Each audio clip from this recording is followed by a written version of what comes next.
kommentering av Patrik Elborta. Efter utsökterna spel distans och Maria.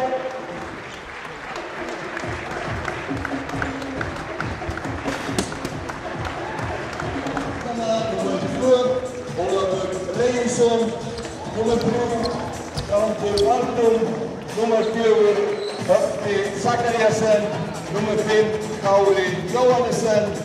Nummer 6, Markus Turun. Nummer 7, Johan i Karmastolu. Nummer 8, Akka i Karmastolu. Ja, var inte 4-4 mål öliga när jag får in med Drakon. Kan man säga och jag vet inte om det är månen. Jag tar det rättliga väl för Rysslandingarna. Det är säljer det fysiska planen tar det och läggt fram för några spelare. Det må bara så Jane.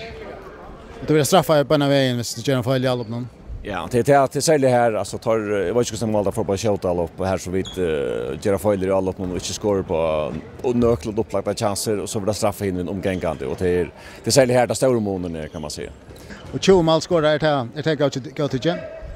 Ja, så hade hållit är det okej. Alltså kan hade vi hållit som var 8 mål och så rätt så vi kan se att 12 så är okej. Det måste säga men 8 för hållit var det allt för lite jag får bara 8 mål så